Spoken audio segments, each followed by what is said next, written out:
So we go to the bottom of the third. Jimmy Costin is making his first appearance of the series. Serving as the DH in the nightcap, it'll be Costin, Joe DeLuca, Austin Dennis against Nick Trabacci. And the first pitch at the bottom of the third.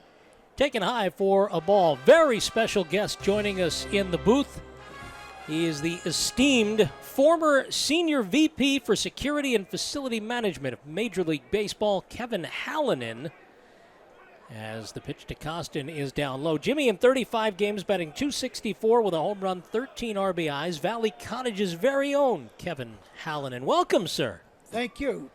So you've got a book that you were signing on the concourse as Costin takes ball 3. The pride of RCC is ahead in the count now, 3-0.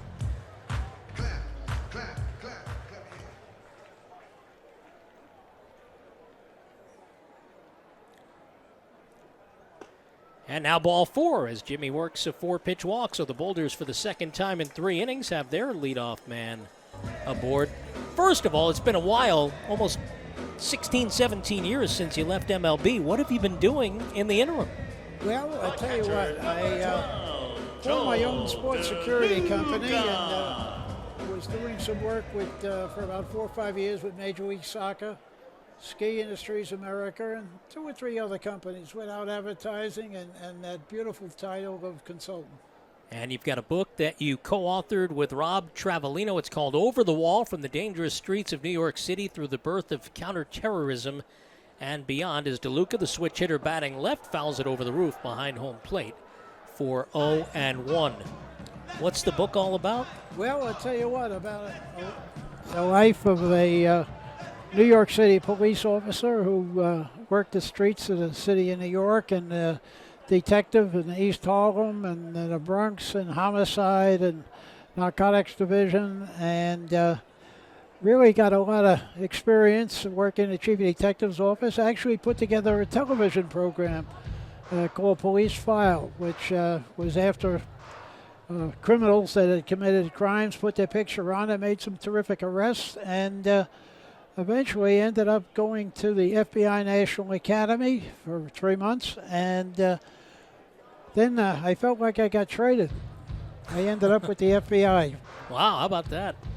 DeLuca, after taking a strike, beg your pardon, after the foul ball, he's taken 2 balls. It's 2-1 to him as Costin leads from first, held on by Turner. Jimmy hasn't tried a stolen base yet this season.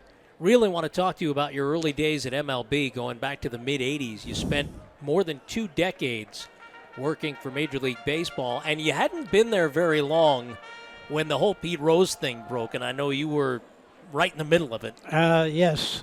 Unfortunately for Pete, I started it. I saw who he was running with, and as your mom used to say, people know you by the company you keep. 3-1 to DeLuca, catches the outside corner at the knees, and that runs the count full. And Pete, unfortunately, was engaged in gambling on the game, and which he denied for many years until it got profitable and sold the book. But yes, I got to know Pete Rose really well. And also, George Steinbrenner was also one of the people that I had to put on the outside, along with my Fay Vincent and also John Dowd, prosecutor who wrote a terrific with me and one other, the Dowd Report, which explained exactly what we did and how we did it. And you were working with the late Bart Giamatti as well on the Pete Rose Bart Giamatti situation. Was the first commissioner that ever was reading dime store detective novels. A wonderful man. That is driven sky high on the infield. Who's going to get it? Everybody converging around the mound, and it's the first baseman Turner who makes the catch to retire DeLuca for out number 1. So let me ask you, because it comes up this time of year every year. We just passed the Hall of Fame induction up in Cooperstown, and it comes up annually, if not more than once a year, about Pete Rose and the Hall of Fame. And obviously he signed the agreement to permanently disqualify himself from baseball, and as a result is not on the eligible list to go into Cooperstown. But as someone who was right there when it was all happening, what's your take on it? Well, there was a lot more to that Pete Rose story than I think public knew. Pete, unfortunately, had connections to organized crime who were tracking him and his betting and what he was doing. So it clearly was a danger to the game. And Bart Giamatti really cared about Pete Rose and all the other players, but he realized that Pete was someone that really had to be dealt with, and very severely. Austin Dennis reached on an infield single, just took inside for a ball, the 1-0. That is low for 2-0. So my argument forever has been, and I've been in clubhouses for the last 30 years, there's a big sign on the front door of every clubhouse, and I joke that there's one phrase in bold capital letters that you can basically see from space that says, "Do not gamble," essentially, and that Pete broke the cardinal rule. Pardon the baseball pun, as Dennis swings and misses for 2-1. The people who argue that he didn't bet on every game when he was managing the Reds, my counter to that is the games he didn't bet on, he knew he had compromised his team, and that was a signal to the wise guys to bet against the Reds. Pete, every day that he went to the ballpark during those times, he called 5 or 6 different managers and asked about who was pitching for him that night. And of course, they would get 1 or 2 managers would say, "Hey, look, if Jonesy goes 2 innings tonight, we'd be shocked." So Pete knew what he was doing, and he had inside information, and obviously the gamblers would follow it. I was able to get $50,000 from each of the 4 professional leagues, including baseball, and created a video called Gambling with Your Life. Ground ball to third. It's backhanded by Atiles. He'll have a long throw to first, and it pulled Turner off the bag, or so rules first base umpire Silvio Martinez. And so that probably will be an infield hit for Dennis. Indeed it is, and it puts runners on first and second with 1 out. Second infield single of the night for AD. And I hate to belabor the point, but it seems you're the perfect guy to ask this question to. The fact now that all the big sports in America have gotten into bed with the sports books, does it change the way they should be approaching their employees when they tell them don't gamble on games? Yes. Because we've seen so many NFL players have been suspended for, any number of games, if not full seasons. Are they hypocrites? That's been an argument. No, I think, like I say, that clearly they have to become even more proficient. You wouldn't believe the time and effort that I spent educating our players about the dangers of gambling.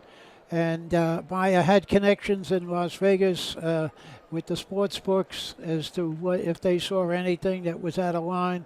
And I met with the players spring training every year before they lost a game to talk about what was important to them. And I covered it. I had a police officer with each major league team, active police officer, working with them and with the players so that they had a confidant. And we had inside information in every city. So they knew we were covering it. We were not the enemy. We were their friends because every presentation was about saving careers. 2-0 to Nathans is in for a strike, let her high, so it's 2-1. Tuck grounded out to second base. Back in the first inning, he's got 0 for 5 on the day, and now 1 for 8. The one a home run back on Tuesday night, one of 3 Bolters home runs in their 7-4 win. What was your favorite part of the job working for MLB all those years? Spring training, meeting with the players. I met with every club, and I always had either a video or a live acting scene. It was using entertainment for education, and the players loved it. They looked forward to it. I'd be in there at 7:30 in the morning, 8 o'clock. They'd be sitting in their seats in the clubhouse looking for what we were going to present that day because we made it interesting. We had some humor in it, and they enjoyed it. And after that meeting, it was like Saturday afternoon at the confessional. They were lined up to talk to me about different issues and problems, and we were able to deal with it. I didn't throw a perfect game, but they knew I was trying. Nathan's waiting on a 2-2 as runners lead from first and second with 1 out in a scoreless third inning. It comes in, it goes out to left field. It'll go foul and out of play over the bridge bar, and the count remains 2-2. So How are you occupying yourself for the most part these days outside of promoting the book? Well, I tell you, I was doing a lot of work with a group called PAPA with NYPD, with police officers who are facing issues in retirement, loneliness and alcohol and all the other issues that affect people. And that's been tremendous. I just retired from that. Nathans puts it past the diving third baseman into left field. Turning third, coming home. Costin, the throw, not in time. Jimmy scores standing, and moving into third is Austin Dennis on the RBI single by Tucker Nathans. That's broken the seal on this one and given the Boulders a 1-0 lead. RBI number 57 on the season as the left-hander goes oppo for the base hit and scores Jimmy Costin with the first run of the game. Well, you've been good luck tonight. Thank you for coming in when you did. I enjoyed it. It's been tremendous. I never believed I'd sell that many books, but it happened. And what was the impetus for the book? The impetus was the law enforcement career and what it provided me as far as a full life and a meaningful one. Pat Kivla had a slow roller to third, barehanded by Atiles. He throws him out in time as Kivlahan is out number 2, but on the play, Austin Dennis able to score, so give PK an RBI, his 62nd of the year, and the Boulders now lead 2-0. Beautiful play by Atiles, a slow roller. His only chance was to barehand it and throw in one motion. He got the job done, but the Boulders are able to score a second run in the inning. Well, I thank you for your service for all these years, not only in law enforcement, but the job you did for MLB as Walraven grounds to short.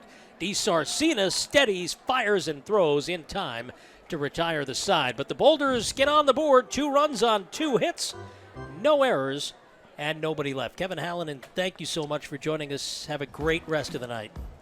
Thank you very much for having me. That's Kevin Hallinan. His book is called Over the Wall, and you can get it wherever you get your books. Download it or visit a bookstore as we step aside. Boulders up 2-0 here on the Boulders Broadcast Network, going to the 4th inning, powered by Orange and Rockland's electric vehicle program.